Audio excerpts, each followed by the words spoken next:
Toute vérité, 11h midi sur Sud Radio, Alexandre Devecchio. En toute vérité, chaque dimanche entre 11h et midi sur Sud Radio, sécurité, économie, numérique, immigration, écologie. En cette année d'élection présidentielle, pendant 1 heure chaque semaine, nous débattons sans tabou des grands enjeux pour la France d'aujourd'hui et de demain. Ce dimanche, j'ai le plaisir de recevoir Marion Maréchal.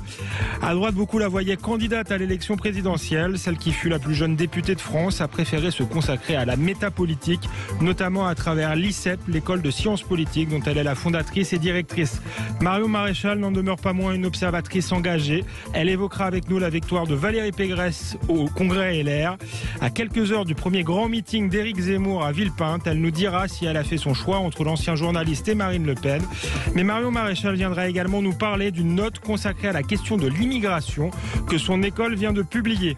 La question migratoire sera-t-elle le principal enjeu de l'élection ? Réformer la Constitution peut-il suffire à maîtriser l'immigration ? Que peut-on utiliser immédiatement en France comme outil pour réguler les flux sans être bloqué par l'Europe?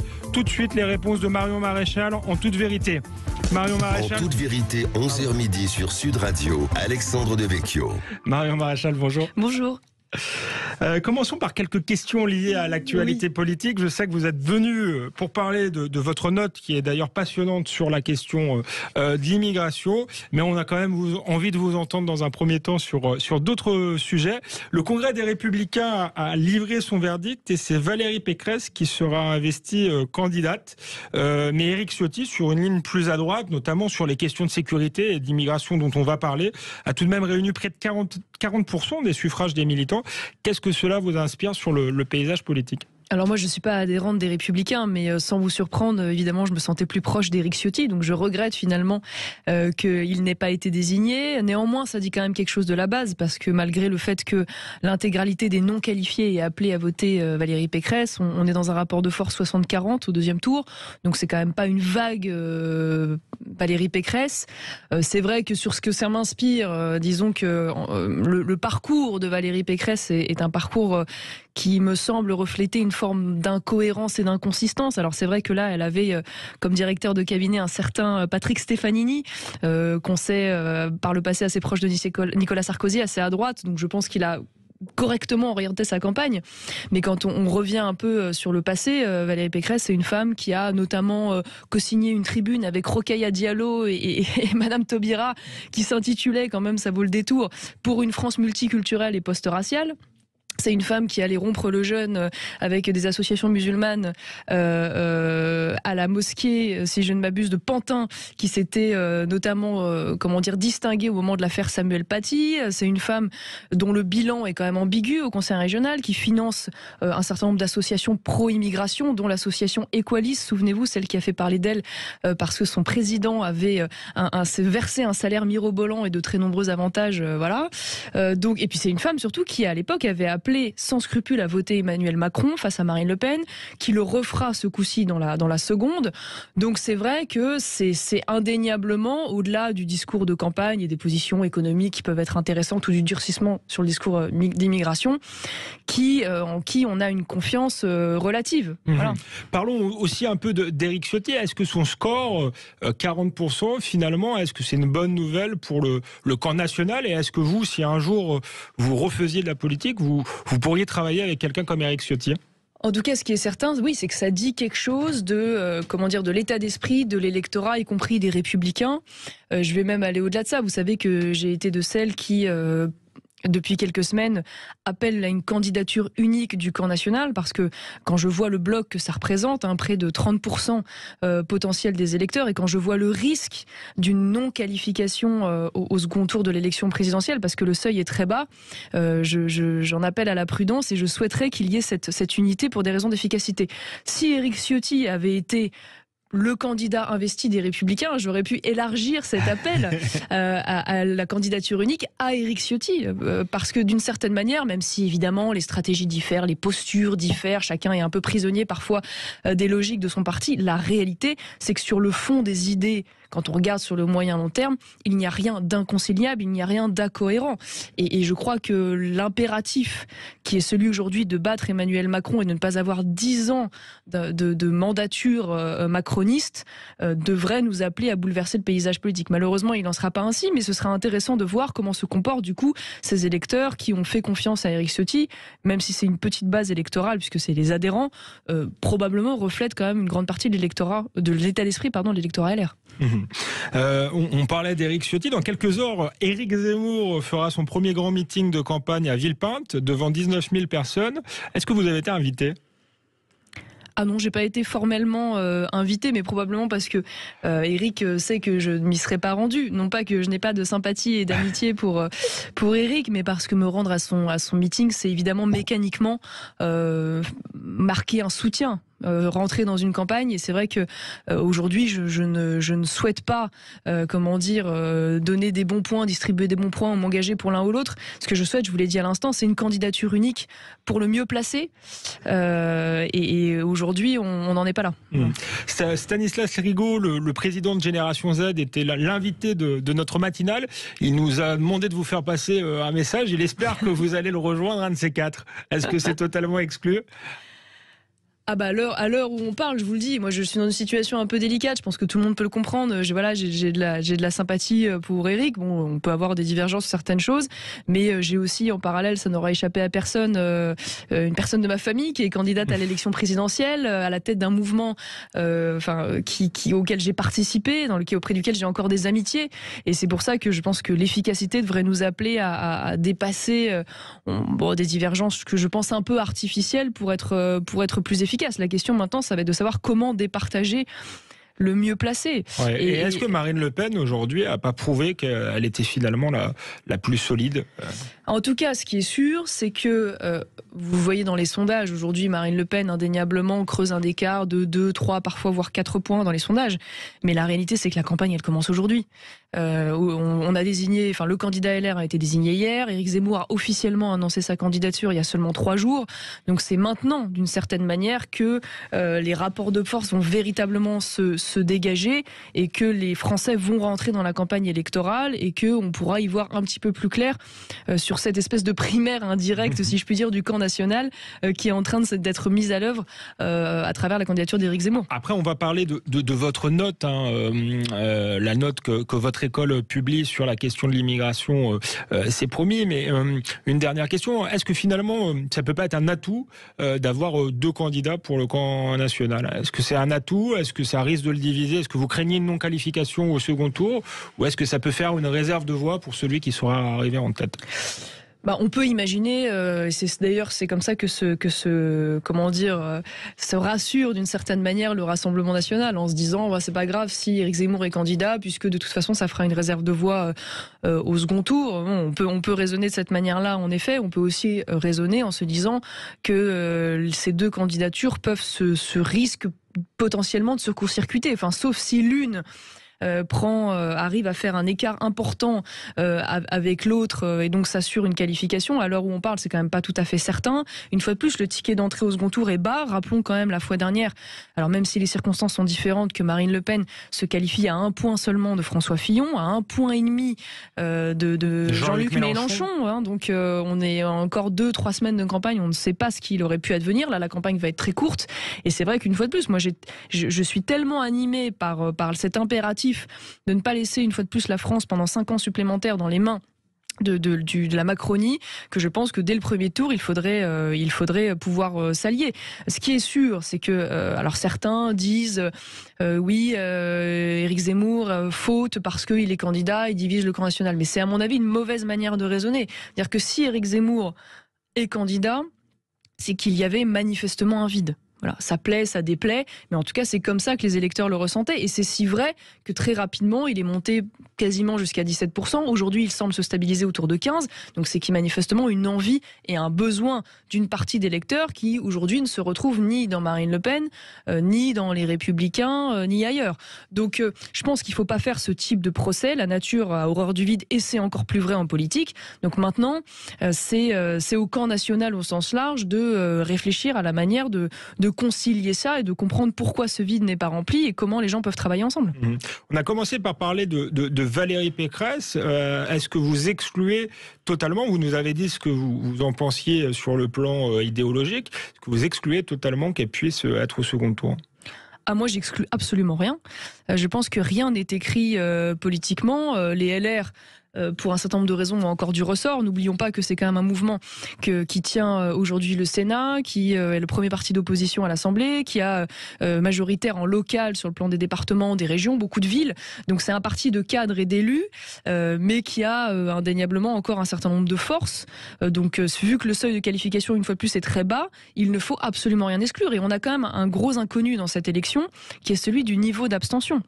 On voit bien que depuis les dernières élections présidentielles, l'abstention s'aggrave de séquence en séquence électorale. On est quelque chose de structurel. Et donc, s'il y a beaucoup d'abstention, on risque d'avoir de bonnes ou de mauvaises surprises plutôt au premier tour de l'élection notamment. Merci Marion Maréchal. Vous restez avec nous sur Sud Radio. Dans Toute Vérité, on se retrouve après une courte pause.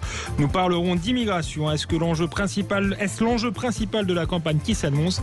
Les réponses de Marion Maréchal après la pause. En toute vérité, 11h midi sur Sud Radio, Alexandre Devecchio. Nous sommes de retour sur Sud Radio avec Marion Maréchal dans Toute Vérité.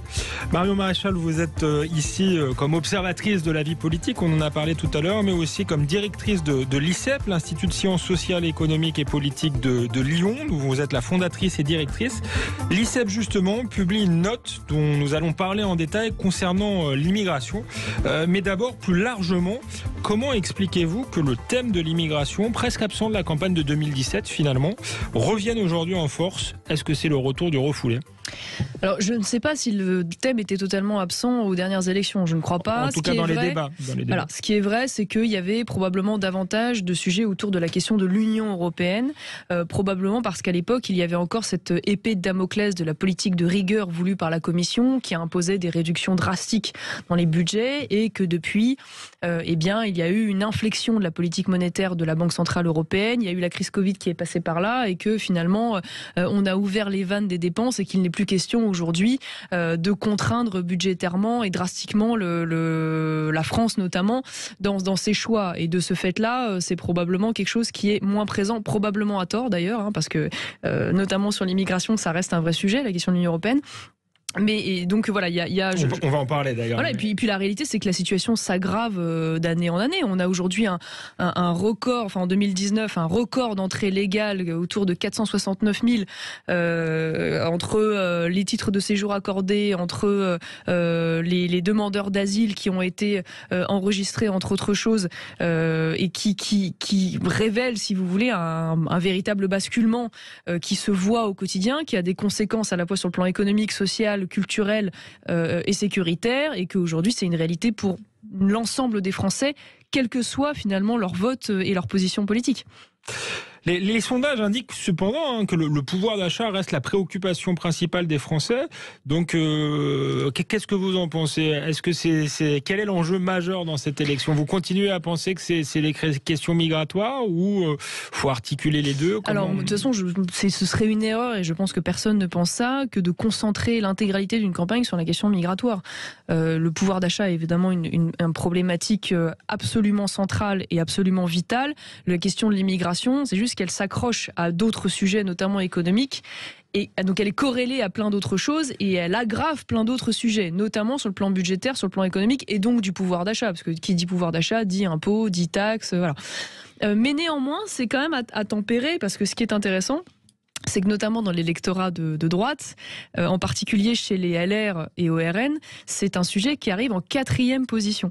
Derrière la question de l'immigration, de la sécurité, du terrorisme notamment, mais pas seulement d'ailleurs dans l'électorat, contrairement à ce qu'on peut penser, de droite au sens large, mais aussi chez l'électorat de LREM par exemple, ça n'est pas la première préoccupation, et ça ne l'est même pas d'ailleurs chez l'électorat du Parti Socialiste. Donc c'est assez intéressant de voir, ce qui ne veut pas dire qu'il ne faut pas en parler, qu'en moyenne, chez les Français, c'est le premier sujet, mais quand on va dans le détail des électorats, on se rend compte quand même que la question identitaire au sens large est une préoccupation absolument majeure.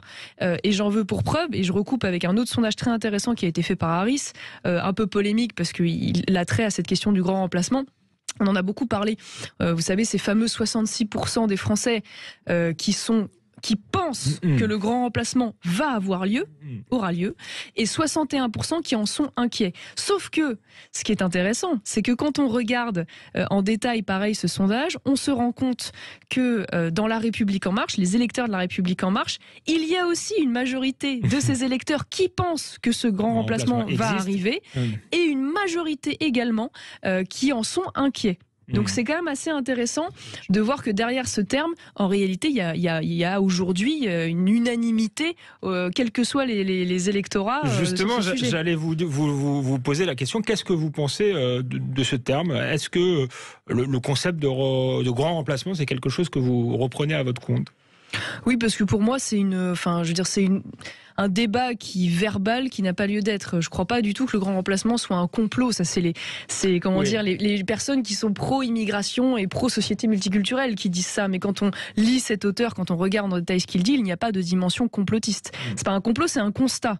En réalité, certains utilisent ce terme comme un espèce de totem, comme un moyen de se distinguer d'une certaine manière. Mais moi, je crois que il est extrêmement parlant et c'est pour ça qu'il est efficace. Et l'auteur, ce fameux auteur Renaud Camus, il le décrit de deux manières. Il dit qu'il y a une dimension quantitative, c'est-à-dire le nombre de personnes qui rentrent chaque année sur le territoire, avec pour conséquence une dimension qualitative, c'est-à-dire une mutation finalement sur le plan culturel, des mœurs, des modes de vie sur une partie du territoire. Pourquoi pas parler de bouleversement démographique à ce moment-là? Ça permettrait d'éviter justement les accusations de complotisme, etc. Alors la première chose, parce que je pense qu'il faut que la droite en général, mais les Français en général et le monde politique en général arrivent à raisonner en dehors du cadre moral qui est déterminé par la gauche. Et c'est pas parce que la gauche dit le grand remplacement c'est mal qu'il faut s'interdire de l'utiliser, d'une part. La deuxième chose, c'est parce que je pense pas que les Français se sentent grands ou bouleversés. Je pense qu'ils se sentent plus grands remplacés. Et quand vous vous baladez à Barbès, vous ne dites pas diantre, je suis bouleversé. Vous dites diantre, ma culture française est remplacée par d'autres cultures étrangères importées, devenues dominantes. Donc je crois que, et puis bouleversement ça ne veut rien dire, ça peut être quoi, un bouleversement de la pyramide des âges, voilà. Bouleversement démographique, pardon, c'est quand même assez précis. Ça peut être ça peut être une pyramide des âges par exemple. Donc c'est vrai que je pense que si ce terme a eu ce succès, c'est tout simplement parce que il a tout de suite été extrêmement parlant et surtout il s'appuie sur des réalités statistiques. Quand vous voyez, là j'avais récupéré quelques chiffres, quand vous voyez qu'il y a 31% des enfants qui sont nés en France en 2018 qui ont au moins un parent né à l'étranger, on voit bien qu'il y a quand même une mécanique à l'œuvre très importante de basculement démographique, puisque c'est plus 63% depuis 98 ce phénomène. Donc c'est quand vous voyez, ça c'est les chiffres pareils de l'Office français de l'immigration et de l'intégration en 2018, vous avez aujourd'hui un quart de la population qui est d'origine immigrée. Vous prenez les chiffres dans certaines villes, est-ce que c'est un phénomène global? Alors ça c'est national, ça c'est les chiffres nationaux. Et encore là, vous avez raison, c'est une récente étude de France Stratégie, tout ça c'est des chiffres officiels qui révèlent que dans de très nombreuses parties du territoire français, aussi bien à Rennes qu'à Limoges, évidemment qu'en Seine-Saint-Denis, vous avez des quartiers, voire parfois même des villes entières, où là, on est face à une majorité de jeunes de moins de 18 ans qui sont d'origine immigrée. Et on pourrait vous répondre, est-ce si grave s'il n'y avait pas de problème d'intégration? Est-ce que le problème, c'est pas un problème d'intégration? Le souci, c'est qu'il y a un problème d'intégration. Donc, moi, je veux bien raisonner dans l'absolu. C'est évidemment grave, en ce sens que, précisément, le nombre empêche l'efficacité de la politique d'immigration, puisque, mécaniquement, quand vous avez une majorité de personnes d'origine étrangère avec une culture différente qui arrive sur un territoire, elle n'a plus les moyens, la capacité et la volonté de s'assimiler, puisqu'elle n'est plus en contact avec précisément la population de référence à laquelle elle est censée s'assimiler, et donc à la culture de référence. Sans parler évidemment de l'absence de volonté de la part des politiques publiques, parce que faut quand même rappeler, ça me paraît important, que entre 1982 et 2019, il y a 4 millions d'étrangers qui ont obtenu la nationalité française. 4 millions d'étrangers, donc qui mécaniquement ne rentrent plus dans les statistiques en tant qu'étrangers, mais qui révèlent quand même la politique extrêmement laxiste des gouvernements français en matière de délivrance de cette nationalité française et qui manifestement n'est plus aussi exigeante qu'elle devrait l'être précisément sur cette condition d'intégration. Pour que vous ayez 4 millions de personnes qui soient devenues françaises, c'est quand même un délire. Certes, moi je vous suis, il y a la question des flux. Vous expliquez que pour réussir l'intégration, c'est plus simple s'il y a moins de flux et s'il n'y a pas une concentration de population d'une culture homogène dans certains quartiers. Mais le fait est que ça existe déjà. Donc au-delà de limiter les flux, voire de les arrêter, qu'est-ce que vous proposez pour ceux qui sont déjà là et pour résoudre justement ce problème d'intégration en France ? Alors déjà, on pourrait se battre sur la question et intégration-assimilation. Intégration, c'est le simple respect de la loi française. Oui, j'emploie les deux de manière indifférente. Alors, moi je pense qu'on devrait davantage parler d'assimilation parce qu'il ne suffit pas de respecter le code civil ou le code pénal. Je pense que ça va au-delà de ça. Être français, s'assimiler à une culture, en effet, et à des modes de vie. Vous avez raison, moi je ne crois pas au principe de la remigration des personnes de nationalité française. Ça me paraît un peu utopique. Remigration volontaire, ça pourrait arriver peut-être pour une infime minorité, mais je crois qu'il y a tellement d'avantages à vivre en France plutôt que dans un certain nombre de pays autres, notamment au Maghreb, en termes de liberté, en termes de prise en charge sociale, que je ne crois pas à cela. En revanche, c'est vrai qu'il y a indéniablement le levier de la délinquance qui devrait être un levier peut-être d'extension de déchéance de la nationalité, parce qu'aujourd'hui, il y a beaucoup de naturalisés français qui le deviennent alors même qu'ils ont parfois un CV pénal ou criminel long comme le bras. Donc on pourrait se poser cette question-là. Il y a aussi beaucoup de jeunes étrangers qui deviennent français quasiment automatiquement à 18 ans, alors même pareil qu'ils ont des CV criminels longs comme le bras. Donc ça pourrait aussi être un levier. Puis évidemment, il y a la question à un moment donné de l'impératif éducatif et culturel. Encore pour cela, faut-il que les gouvernements assument de défendre l'identité française. Or, je vous rappelle qu'on a un président qui lui-même, pendant sa campagne, disait qu'il n'y avait pas de culture française. Donc, partant de là, ça risque d'être un peu compliqué d'aller expliquer à ces jeunes qu'il faut aimer la culture française et s'en imprégner. Merci Marion Maréchal. Vous restez avec nous sur Sud Radio dans Toute Vérité. Réformer la Constitution peut-il suffire à maîtriser l'immigration ? L'Europe nous empêche-t-elle vraiment d'agir ? Vos réponses après la pause en Toute Vérité. Toute Vérité, 11h midi sur Sud Radio, Alexandre Devecchio. Nous sommes de retour sur Sud Radio dans Toute Vérité avec notre invité ce dimanche, Marion Maréchal. Marion Maréchal, Valérie Pécresse, mais aussi Marine Le Pen et Éric Zemmour proposent de modifier la Constitution pour faire tomber un certain nombre d'obstacles juridiques, notamment européens, à une meilleure gestion des flux migratoires. La note que vous publiez avec votre école et qui est rédigée par un haut fonctionnaire, Jean Girache, montre pourtant que la réforme de la Constitution ne suffit pas à maîtriser l'immigration. Pourquoi ?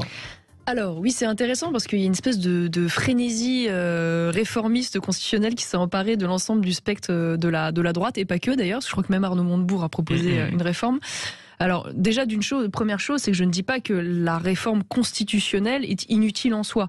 Indéniablement, faire une réforme constitutionnelle aura des conséquences sur le droit interne français et notamment sur les jurisprudences des juridictions ordinaires ou suprêmes françaises. Par exemple, sur la jurisprudence de la Cour de cassation ou du Conseil d'État. C'est vrai qu'ils sont particulièrement laxistes en matière migratoire et qui très souvent interprètent les textes de telle manière que on va plutôt vers des politiques pro-immigration. Donc ça, de ce point de vue-là, ça peut être intéressant.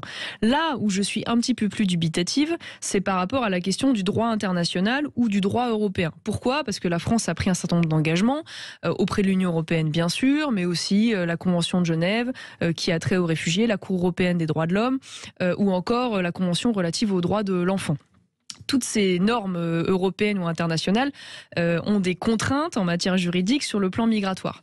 Et il y a deux choses, à mon avis, qui ne sont pas extrêmement claires ou qui ne sont pas anticipées en parlant de réforme constitutionnelle. Qu'est-ce que disent la plupart de ces candidats ? Ils disent en gros, on est contraint par ce droit international, donc on va intégrer dans la Constitution un principe de souveraineté migratoire. Ça veut dire, on va dire, aujourd'hui, la France fait ce qu'elle veut en matière migratoire et aucune norme internationale ou européenne ne peut aller à l'encontre de cela. Bon. Déjà, deux limites. La première, et je suis désolée, je rentre un peu dans la technique juridique, mais c'est important. Mais c'est intéressant. Ouais. C'est qu'il existe en France ce qu'on appelle un contrôle de conventionnalité. C'est quoi ? Ça veut dire que ce n'est pas le Conseil constitutionnel qui vérifie la conformité des lois françaises au droit européen ou international. Ce sont les juridictions ordinaires, les juridictions de première instance ou d'appel par exemple, Cour de cassation, Conseil d'État, c'est des vieilles jurisprudences. Ça veut dire quoi? Ça veut dire que demain, concrètement, si vous avez une loi qui est contraire en France au droit européen ou au droit international, les juridictions françaises écartent l'application de cette loi. Alors, je vous interromps. Deux questions.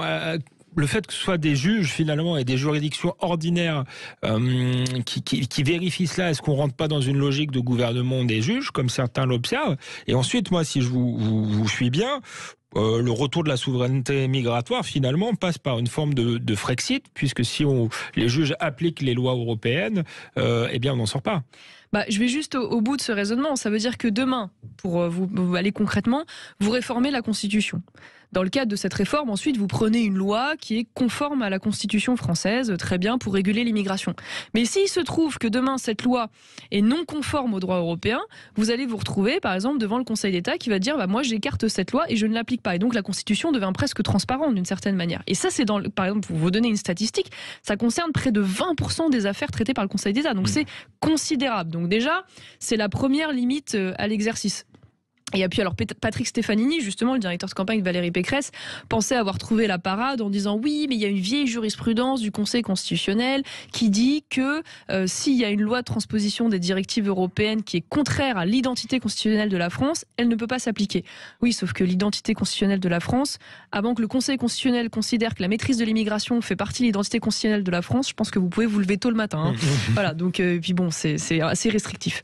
Donc je vous rejoins sur la question du Frexit. Ça, c'est le deuxième problème posé par cette réforme constitutionnelle. Enfin, problème. Moi, ça me pose pas de problème, mais il faut que les candidats, en tout cas, l'assument. Et les candidats LR, en réalité, ne l'ont jamais formulé comme ça. Quand vous prenez des engagements internationaux, que vous signez des traités, il y a deux manières, finalement, de les remettre en question. C'est soit vous dénoncez le traité en question, c'est-à-dire vous en sortez, soit vous le renégociez.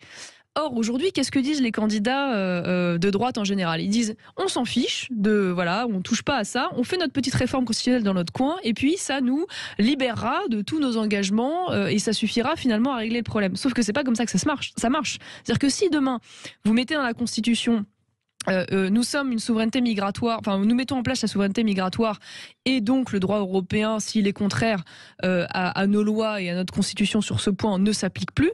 Vous rentrez dans une crise avec l'Union européenne qui va entraîner un bras de fer juridique et politique très important pour aboutir forcément à une renégociation qui peut in fine, finir en Frexit. Mais est-ce que c'est vrai dans la théorie? Mais je prends l'exemple polonais. Mais d'ailleurs, ce qui est paradoxal, c'est que les candidats de droite qui veulent faire la même chose ont critiqué les Polonais, mais qui justement ont affirmé la primauté de leurs droits, notamment constitutionnels, sur le droit européen.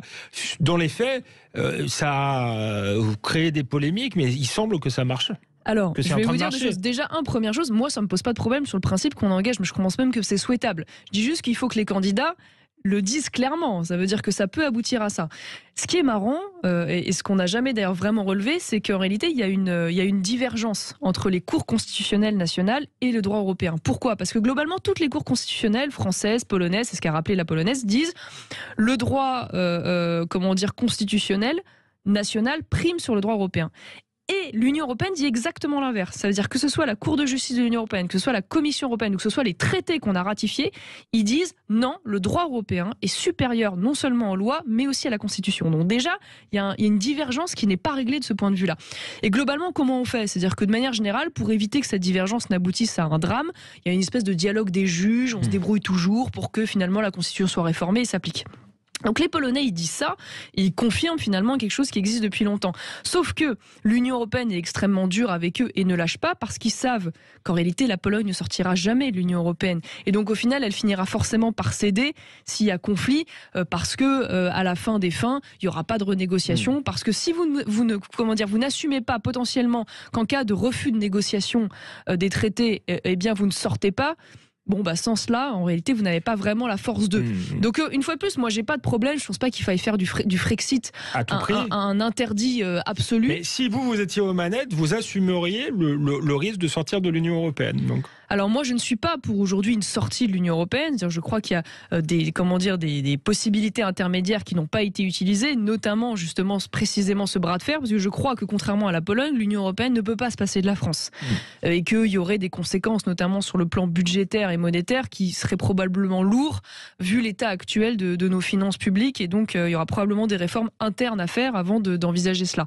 Néanmoins, dire aujourd'hui aux Français, on va faire un bras de fer avec l'Union européenne, tout en s'interdisant absolument de pouvoir utiliser cet argument du Frexit, c'est de fait mentir aux Français sur l'efficacité d'une telle négociation. Parce que la Commission lâchera jamais. Oui, vous voyez ce que je veux dire ? Mais vous tensez notamment les candidats de droite. Valérie Pécresse avec Patrick Stefanini propose justement d'inscrire dans la loi fondamentale, donc dans la Constitution, que la République limite le nombre de ressortissants étrangers autorisés à séjourner en France. Vous nous expliquez que sans la menace d'un Frexit, finalement, c'est un peu des paroles en l'air. Mais aujourd'hui, quand j'écoute Marine Le Pen ou même Éric Zemmour, plus personne ne parle de Frexit ou de menace du Frexit. Ils sont un peu dans la même logique que la droite, ou la droite les a rejoints, c'est selon. Mais moi je dis pas qu'ils le souhaitent, je dis juste qu'ils ne sont pas tout à fait au clair quand ils parlent de cette réforme constitutionnelle sur les conséquences que ça peut induire. Y compris le camp national, pour le coup.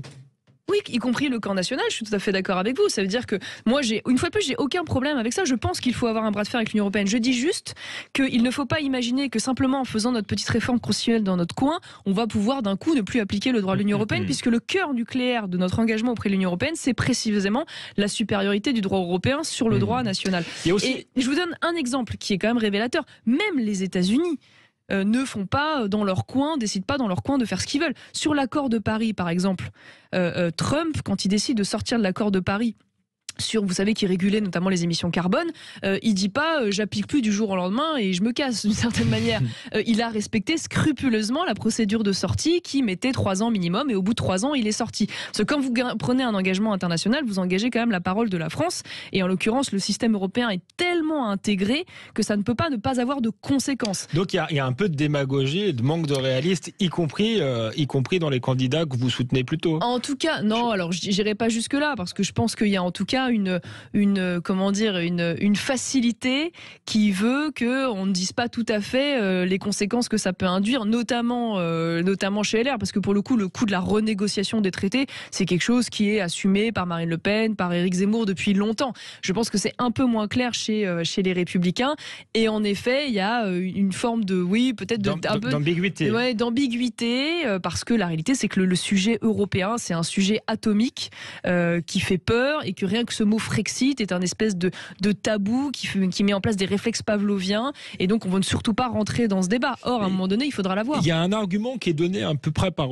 tous les candidats qui veulent réformer la Constitution, c'est aussi celui du référendum, et c'est peut-être le plus important, c'est peut-être plus que la question européenne, c'est la question du référendum. C'est quand même un moyen de redonner la parole aux Français sur cette question de l'immigration, et on peut imaginer que si les Français ont un vote clair, ça aura une influence quand même politique au-delà de la France, et une influence directe sur les juges. Ce qu'il n'est pas primordial, quoi qu'il arrive, d'interroger les Français sur la question de l'immigration. Je suis tout à fait d'accord. Il y a probablement une clarification à avoir dans la Constitution sur la possibilité d'interroger les Français sur la question migratoire par le référendum, parce qu'aujourd'hui, ça n'est pas quelque chose de très très clair. Néanmoins, et on y reviendra peut-être, il y a des choses très concrètes qui peuvent être faites tout de suite en France pour maîtriser l'immigration. On va y revenir, justement. Sans passer par une réforme constitutionnelle. Ce sera le sujet de la dernière partie dans Toute Vérité. Merci Marion Maréchal, vous restez avec nous sur Sud Radio et vous nous expliquerez après comment on peut effectivement agir sur l'immigration tout de suite, selon vous,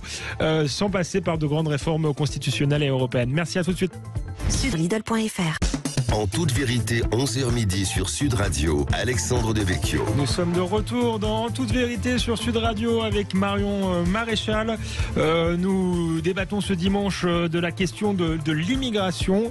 Marion Maréchal, vous nous expliquiez que une réforme constitutionnelle impliquait des enjeux importants, comme de rentrer dans un rapport de force avec l'Europe.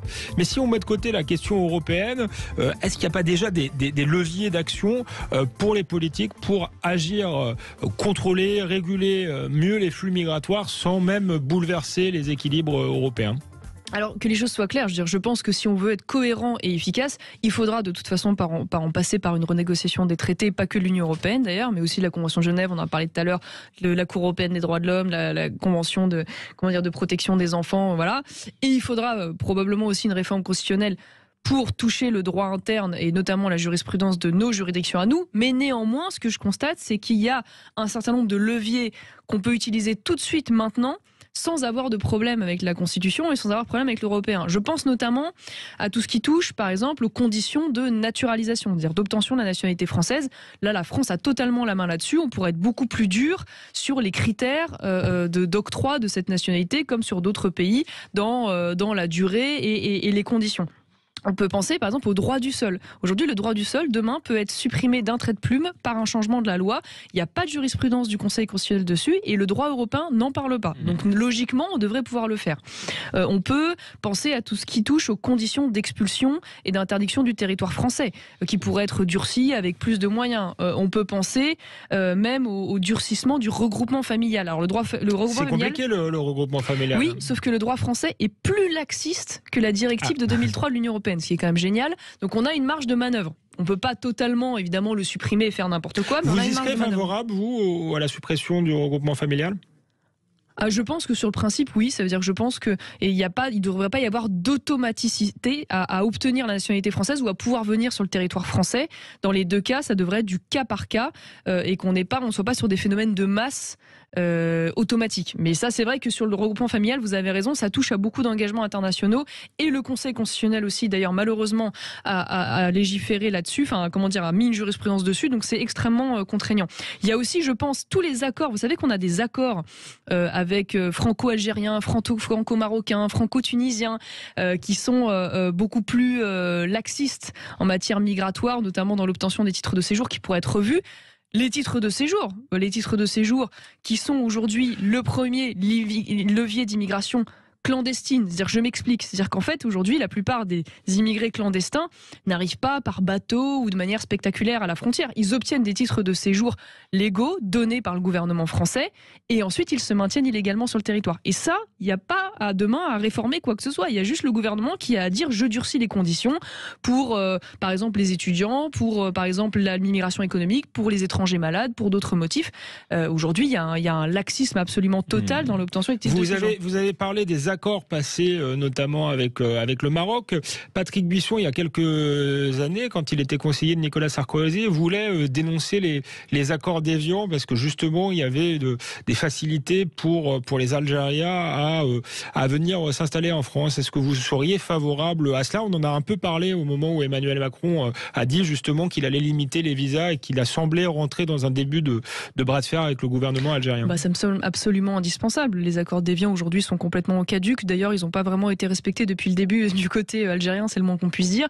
Il n'y a pas de raison aujourd'hui objective à ce qu'il y ait encore ces facilités dans l'obtention des visas et dans l'octroi des visas pour les Algériens, d'autant plus quand on voit le comportement aujourd'hui qui est celui du gouvernement algérien vis-à-vis de la France, à la fois dans les actes et à la fois dans les paroles, qui est quand même un discours extrêmement vindicatif, agressif, puisque finalement la France est le bouc émissaire de leur échec, alors qu'ils sont quand même indépendants depuis maintenant quelques décennies. Mais ça pose aussi des questions indirectes, c'est-à-dire qu'il y a tous ces leviers dont je viens de vous parler qui sont immédiats, directs, mais il y a aussi toutes les appels d'air indirects à l'immigration. On peut parler des prestations sociales, par exemple, non contributives, on peut parler, par exemple, du niveau de prise en charge médicale. Tout ça, c'est quand même des choses dans la politique française qui incitent à l'immigration, qu'elle soit légale ou clandestine, et qui pourraient être revues, être durcies, sur laquelle, une fois de plus, la France peut agir tout de suite maintenant, parce qu'il n'y a pas de jurisprudence constitutionnelle, il n'y a pas de droit européen qui s'exprime là-dessus. Est-ce que vous croyez que les aides sociales constituent une forme d'appel d'air en matière d'immigration ?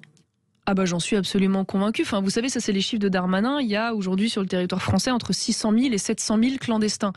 Alors certes, il y a le passé de la France avec un certain nombre de pays d'Afrique, il y a la francophonie qui joue dans le choix, mais si demain vous arriviez en France, que vous n'aviez aucune aide alimentaire, aucune aide sociale, aucune aide au logement, aucune prise en charge, il y aura probablement beaucoup moins de candidats, si vous voulez, à l'immigration illégale qui viendraient s'installer en France. Or, on voit bien que c'est manifestement quand même l'une des destinations privilégiées sur le territoire européen. Et ça, il y a des politiques très différentes d'un pays à l'autre au sein de l'Union européenne. Il n'y a pas de raison aujourd'hui que la France continue d'être aussi généreuse alors qu'elle n'en a plus les moyens. Mais comment vous expliquez aujourd'hui, même Emmanuel Macron, qui vient plutôt de la gauche, semble vouloir être conscient qu'il faut limiter les flux migratoires. Si c'était si simple, si on pouvait le faire comme ça, comme vous le dites, en appliquant certaines lois maintenant en France, pourquoi la classe politique ne le fait pas depuis des années ? Parce que je pense que ça nécessite un courage politique et puis un savoir-faire politique aujourd'hui qui est complexe. Prenons un seul exemple, les obligations de quitter le territoire français. Vous savez que chaque année, il y a des décisions qui sont prises pour obliger des personnes à quitter le territoire. On s'est rendu compte, il y a eu une polémique il n'y a pas très longtemps là-dessus, qu'en réalité, c'est une infime minorité qui est factuellement appliquée. Et là, Emmanuel Macron semble le découvrir à la fin de son mandat. Il déclare qu'il doit y avoir 100% demain des OQTF qui doivent être appliqués. Le problème, c'est qu'il ne suffit pas d'avoir la volonté du gouvernement français, qui n'existe pas déjà, il faut aussi l'accord des pays d'origine. Vous savez que les pays d'origine donnent un laissez-passer administratif pour faire simple. Il a essayé de créer un rapport de force, certes à la fin de son mandat, mais est-ce que quelqu'un à sa place créerait un rapport de force ? Oui, mais à quel moment il est allé voir ces pays en disant maintenant c'est simple, si vous ne délivrez plus ces autorisations pour que je puisse vous renvoyer les clandestins issus de vos pays, eh bien je vais vous supprimer, par exemple, l'aide française au développement. Plusieurs centaines de millions chaque année donnés à ces pays. Je vais durcir la politique précisément d'octroi des visas. Je vais geler les avoirs de vos ressortissants étrangers sur le territoire français qui sont bien contents de venir se soigner en France ou d'avoir leurs économies dans des banques françaises qui sont plus sécurisées. Voilà. À quel moment Emmanuel Macron s'est lancé là-dedans ? Alors oui, ça demande du courage politique et c'est évidemment extrêmement complexe à conduire. Or, je pense que la facilité, c'est que aujourd'hui, c'est de laisser pourrir la situation et de réagir une fois que la situation devient ingérable parce que ça juste un peu comme les émeutes, si vous voulez. Le problème aujourd'hui des émeutes urbaines, pourquoi personne n'agit ? Parce que personne ne veut risquer d'avoir des blessés ou des morts sur la conscience, ce que je comprends très bien. Mais le souci, c'est qu'on se dit, on laisse pourrir la situation, on préfère avoir des dizaines de millions d'euros, de dégâts matériels, mais on ne veut surtout pas aller au contact, parce qu'on a peur d'être considéré comme responsable, d'un affrontement physique dur. Mais le souci, c'est qu'à force de laisser pourrir la situation, le jour où on aura de nouveau un embrasement type 2005 x 10, parce que la situation ne fait que s'empirer depuis, en fait, ça deviendra parfaitement incontrôlable. Et les politiques préfèrent toujours attendre le pourrissement et être pris dos au mur et répondre plutôt que de provoquer, une réponse qui certes demande du courage, mais qui est dure à assumer politiquement. Vous l'avez dit, ça peut créer des drames et c'est déjà un drame, l'immigration. On l'a vu le mercredi 24 novembre, 27 personnes tentant de rejoindre l'Angleterre dans une embarcation de fortune sont mortes dans la Manche. Qu'est-ce qu'on peut faire concrètement maintenant pour éviter ça ? Et est-ce que vous êtes favorable à dénoncer les accords du Touquet avec la Grande-Bretagne ? Alors vous avez raison, ça entraîne des drames, c'est bien le problème, c'est qu'en laissant faire notamment les filières de passeurs et en étant laxiste et en ayant fait disparaître nos frontières matérielles, parce qu'on n'a plus aujourd'hui de douane, on n'a plus de frontières physiques, parce que le problème de Calais, en fait, c'est pas le problème de Calais, c'est aussi le problème de la frontière italienne, c'est le problème de la frontière polonaise et polonaise, c'est le problème de la frontière grecque avec la Turquie. Voilà, donc c'est un problème, on va dire, général. Quelle est la tentation ? D'ailleurs, c'est la tentation de Bertrand, triste candidat Bertrand à la Congrès LR. C'est de dire, on arrête d'être le garde-frontière des Anglais, finalement ils se débrouillent, ils sont sortis de l'Union européenne en plus, donc c'est plus notre problème. Le souci, c'est que si on fait ça, demain, on aura non plus quelques milliers de migrants dans la jungle de Calais, mais on aura des dizaines de jungles, parce que évidemment, d'un coup, ça va être un appel d'air massif, puisque le message va être passé de dire la France ne gère plus les frontières, donc on peut aller plus facilement en Angleterre. Donc la première chose, c'est que ça aura des conséquences très directes pour les populations de ces territoires en termes de sécurité et de salubrité. Et la deuxième chose, c'est qu'on aura sur la conscience non plus les 27 morts récents, mais probablement des dizaines et des dizaines et des dizaines d'autres morts. Or, ça n'est pas évidemment ce qu'on veut et ce qu'on souhaite, puisqu'il y aura de plus en plus de tentatives, malheureuses de traverser la Manche. Aujourd'hui, À mon avis, la seule chose qui doit être faite, puisqu'on a déjà avec les Anglais durci le contrôle du tunnel sous la Manche, durci le contrôle des ports, et c'est pour ça d'ailleurs que les migrants n'arrivent plus à passer par ces voies-là, ils n'arrivent plus à se mettre sous les camions. Il y a des scans très efficaces qui ont été mis aussi pour éviter ces tentatives-là, et donc qu'est-ce qu'ils font? Ils passent par des petits bateaux de fortune, et c'est comme ça qu'on se retrouve avec des drames humains. Donc à mon avis, la meilleure chose à faire, c'est de renégocier ces accords pour faire en sorte que les Anglais surveillent davantage les côtes françaises et le prennent aussi à leur charge, ce qui n'est pas aujourd'hui assez fait.